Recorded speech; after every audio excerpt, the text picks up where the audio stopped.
नमस्कार दोस्तों, स्वागत है आज के इस एपिसोड में। आज हम संविधान का जो हमारे कॉन्स्टिट्यूशन पे जो सीरीज हम लोगों ने चला रखी है उसकी आज एपिसोड को हम स्किप करके, और जरूरी हो गया था इस मुद्दे पर बोलना। जैसे कि यूक्रेन और रूस का कॉन्फ्लिक्ट सबको पता है चल रहा है, और जो युद्ध जो छिड़ा हुआ है उसके अंदर जो हमारे भारतीय स्टूडेंट फंसे हुए हैं उनको लेके सोशल मीडिया पे तरह तरह की टिप्पणियां की जा रही है। कोई सरकार से सवाल पूछ रहा है तो उल्टे उनको ऐसे जवाब दिए जा रहे हैं कि अगर इंटरनेशनल लेवल पर कोई उन चीजों को पढ़ता होगा तो क्या सोचता होगा कि भारत देश की सरकार और भारत देश के लोग किस मेंटेलिटी की तरफ जा रहे हैं। हम लोगों को बनना था विश्व गुरु, लेकिन हम कहाँ जा रहे हैं? अनपढ़ों की तरह हम लोग बात कर रहे हैं, और अनकल्चर्ड जो होते हैं, ये हमारी संस्कृति में नहीं था। जिस तरीके से लोग बिहेव कर रहे हैं सोशल मीडिया पे, जिस तरीके से लोग बोल रहे हैं। आज की इस वीडियो में मैं आप लोगों को एक जेन्युइन बात बताऊंगा कि सरकार की क्या जिम्मेदारी है। बड़े दुख की बात है कि आज यूक्रेन में एक भारतीय छात्र की डेथ हो गई।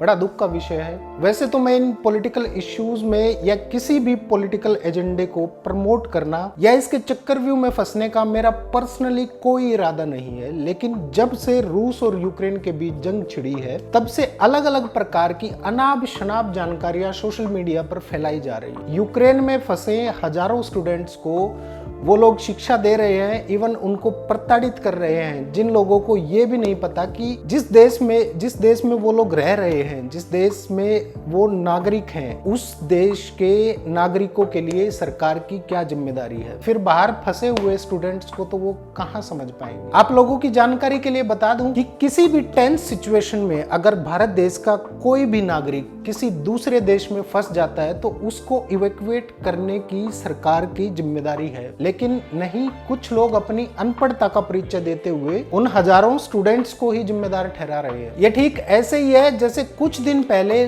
जब लता मंगेशकर जी का निधन हुआ था तो उस पर दुआ करते हुए शाहरुख खान की फोटो किसी ने पोस्ट की थी और कैप्शन दिया था, इसने थूका क्या। मतलब सीरियसली ये अपने आप में एक गलत है, ये पता होते हुए कि ये कितना सेंसिटिव मुद्दा है और ऐसा करने से बड़ी आसानी से धार्मिक उन्माद फैल सकता है। लेकिन नहीं, सरकार के समर्थित इन लोगों के लिए पब्लिसिटी जरूरी है। ना ही सरकार और ना ही प्रशासन ऐसे लोगों पर लगाम लगाने की जहमत उठाता है, और ऐसे ही लोग भारत देश की जनता को बरगलाने का काम करते हैं। खैर, मुद्दे पर आते हैं। क्या आप ये बात जानते हैं कि साल 2009 में भारत के विदेश मंत्रालय ने आपदा और युद्ध की स्थिति में फंसे भारत के नागरिकों को निकालने के लिए एक फंड बनाया था। इस फंड का नाम है इंडियन कम्युनिटी वेलफेयर फंड, या ICWF शॉर्ट फॉर्म में जानते हैं हम लोग।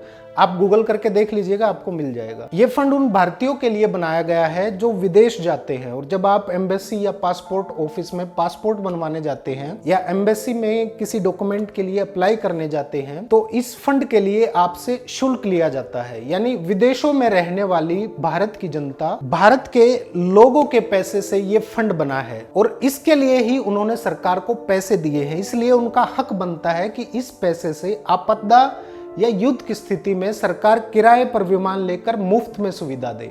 नहीं तो फिर ऐसा पैसा किस काम का, किस लिए फंड लिया है, इसका इस्तेमाल क्यों नहीं हुआ। कोविड महामारी के समय लगभग 44 करोड़ रुपए खर्च कर सरकार ने जो वाहवाही लूटी थी वो खर्च इसी फंड से किया गया था। अब ठीक जब दोबारा से जरूरत पड़ी तो यूक्रेन में फंसे भारत के नागरिकों को आखिर समय रहते क्यों नहीं निकाला सरकार ने। और अब जब देरी हुई है और सरकार की किरकिरी हुई है तो उल्टा उन छात्रों पर ही हमला किया जा रहा है। पिछले साल दिसंबर में लोकसभा में भारत सरकार ने बताया था कि ICWF के पास 474 करोड़ का फंड है।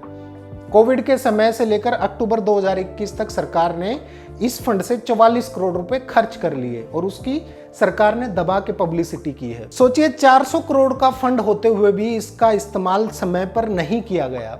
इस पैसे से ज्यादा विमानों का इंतजाम हो सकता था, और अगर छात्रों के टिकट पर खाली सब्सिडी दे दी गई होती तो वो छात्र दोहा और दुबई होते हुए भारत पहुंच जाते। लेकिन नहीं, यहाँ उल्टा हो रहा है। यहाँ सब जानकारियों को छिपाकर इन छात्रों पर ही हमले किए जा रहे हैं। ताने मार रहे हैं कि विदेश में पढ़ने क्यों गए थे, लेकिन क्या आपने कभी जानने की कोशिश की है कि हमारे देश में मेडिकल की पढ़ाई कितनी महंगी है और डोनेशन के नाम पर लोगों को कैसे लूटा जाता है? इंसानियत खत्म हो चुकी है। और वैसे भी यूक्रेन में फंसे छात्रों ने कभी नहीं कहा कि उनके लिए मुफ्त विमान भेज दो।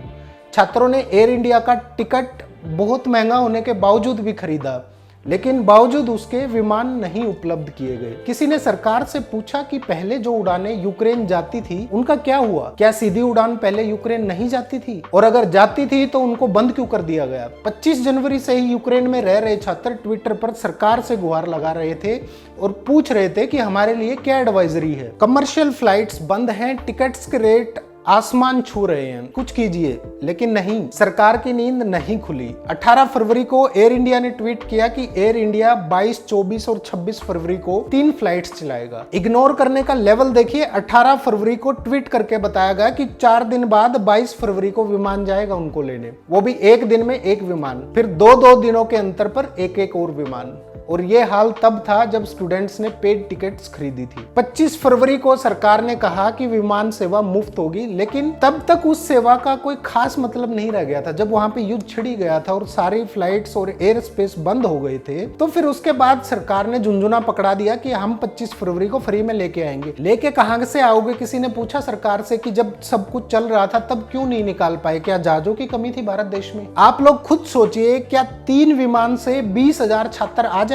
इन 3 विमानों में लगभग ज्यादा से ज्यादा 900 छात्र ही आ पाते। देर से जागने के बाद भी सरकार का ये हाल था। 22 फरवरी को ही अगर विमान यूक्रेन और आसपास के देशों में भेज दिए जाते और छात्रों से कहा जाता कि सीमाओं तक पहुंचे, तो इसे कहा जाता कि सरकार ने रणनीति बनाकर इंतजाम किया है। अभी तो छात्र खुद अपनी जान जोखिम में डालकर 50-60 किलोमीटर पैदल चलकर सीमाओं की तरफ पहुंच रहे हैं, और जो स्टूडेंट्स बॉर्डर से 400, 500, 600 किलोमीटर दूर हैं, उनकी कोई सुध ही नहीं ले रहा है। और माफ करिएगा, लेकिन ये कोई इवैक्यूएशन नहीं है, क्योंकि इवैक्यूएशन का मतलब होता है किसी आपात स्थिति में फंसे लोगों को उस जगह से निकालना। लेकिन क्या भारत सरकार यूक्रेन में फंसे छात्रों को निकाल रही है? जवाब है नहीं। सोमवार तक 6 विमानों से कुल 1200 छात्रों को भारत लाया गया है, लेकिन वो इवैक्यूएशन नहीं है। ये वो छात्र हैं जो अपनी जान जोखिम में डालकर यूक्रेन के सीमावर्ती देशों में पहुंच गए और वहां से इन्हें सीमा पार करवाई गई। सारा काम छात्रों ने किया है, मगर प्रचार हो रहा है कि भारत सरकार बचा कर ला रही है। चलो मान लिया भारत सरकार बचाकर ला रही है, तो फिर खार्किव, लवीव और कीव में जहां युद्ध हो रहा है, जहां पे युद्ध छिड़ा हुआ है,